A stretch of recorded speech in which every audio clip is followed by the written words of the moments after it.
Não sou padre nem pastor, apenas estudo a Bíblia com inteligência artificial para sempre te trazer uma visão imparcial da coisa. E aí, como é que você está? Na paz?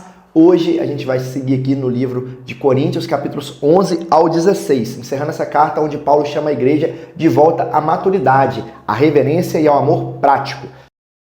No capítulo 11, Paulo começa elogiando os coríntios por eles guardarem os ensinamentos que ele havia transmitido, mas logo depois entra num tema mais sensível, a ordem e o papel de homem e de mulher. Ele afirma assim que o cabeça do homem é Cristo, e o cabeça da mulher é o homem, e o cabeça de Cristo é Deus. Ele fala sobre a postura durante o culto, especialmente em relação a orações e a profecias, e a aparência externa como um sinal de honra ou de desonra. Depois ele repreende a igreja por conta da forma como eles estavam celebrando a ceia do Senhor. Ele diz assim, em vez de comunhão, está tendo divisão. Uns estão comendo demais, outros estão passando fome. E Paulo relembra o que recebeu do próprio Senhor, que na noite que foi ser traído, Jesus tomou o pão, deu graças, partiu e disse, façam isso em memória de mim. Então é muito sério, e ele faz um alerta.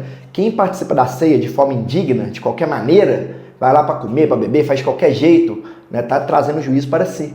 E é tempo da gente examinar o nosso próprio coração, examinar nossas atitudes. Depois tem capítulo 12, Paulo começando a ensinar sobre os dons espirituais. Ele diz que há diferentes dons, mas é o mesmo Espírito. Ele fala há diferentes ministérios, mas o mesmo Senhor. Um recebe palavra de sabedoria, outro de conhecimento, outro já tem dom de fé, outro tem dom de cura, outro tem dom de fazer milagres, outro de profecia, outro de discernimento, outro de falar em línguas, outro de interpretar línguas. E diz que tudo é distribuído pelo Espírito como ele quer. E ele compara também a igreja a um corpo. Ele fala assim, o olho não pode dizer à mão, olha mão, eu não preciso de você. E nem a cabeça dizer aos pés, eu sou mais importante que você. Os membros que parecem mais fracos, eles são também indispensáveis. E diz que Deus organizou o corpo dando mais honra aos que têm menos, para que não haja divisão. Todos são importantes, todos devem sofrer ou se alegrar juntos. E depois tem capítulo 13, onde Paulo faz uma pausa para mostrar o caminho mais excelente, o amor. Ele diz que dá para ter dons, dá para ter fé para mover montanhas, dá para ter conhecimento, dá para ter generosidade, mas se não houver amor, isso não serve para nada. Diz que o amor é paciente, bondoso, não inveja, não se orgulha, não maltrata, não busca seus próprios interesses. O amor não guarda rancor, tudo sofre, tudo crê, tudo espera, tudo suporta. E diz que os dons passarão, mas o amor permanecerá.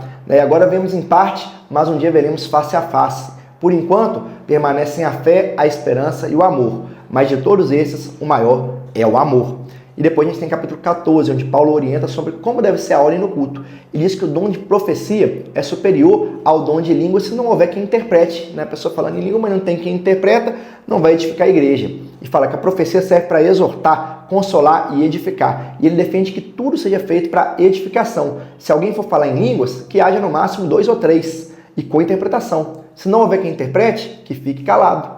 Os profetas devem falar 2 ou 3 e outros julguem. E diz, o espírito do profeta está sujeito aos profetas. Deus não é Deus de confusão, mas sim Deus de paz. E ele também fala da postura das mulheres na igreja, que na cultura da época deveriam se manter em silêncio durante certas instruções. E conclui por fim dizendo, façam tudo com decência, com ordem. Aí depois tem capítulo 15, ele tratando da ressurreição. Ele lembra o evangelho que pregou, que Cristo morreu pelos nossos pecados, foi sepultado, ressuscitou ao terceiro dia e apareceu a muitos. Ele diz que se Cristo não ressuscitou, a nossa fé é inútil, mas ele ressuscitou e se tornou primícia daqueles que dormem. Paulo ainda explica que assim como Adão, todos morrem, e em Cristo, porém, todos seremos vivificados. No fim, o último inimigo a ser destruído é a própria morte. Ele fala também da ressurreição do corpo.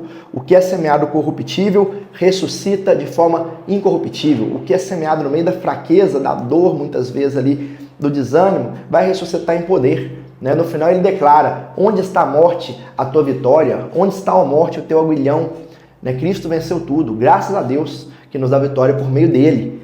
E no capítulo 16, Paulo vai encerrando ali com orientações práticas. Ele fala sobre uma coleta para os irmãos necessitados, lá na Judéia. Ele pede que cada um separe uma quantia conforme tem condição de dar, conforme sua prosperidade. E fala dos seus planos de viagem, mencionando Timóteo, Apolo e outros irmãos. Ele exorta a igreja a permanecer firme, a agir com coragem e fazer tudo com muito amor. E ele saúda diversos irmãos pelo nome e encerra com a sua assinatura pessoal. Se alguém não ama o Senhor, seja maldição.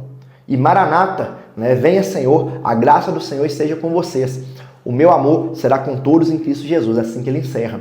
Duas visões muito importantes para guardar desses capítulos. Número 1, o evangelho não é só aquele que a gente crê, é como a gente vive, é como a gente serve, é como a gente ama e se relaciona e cultua com reverência e unidade, né? E tudo isso em verbo. Amar não é sentimento, amar é praticar.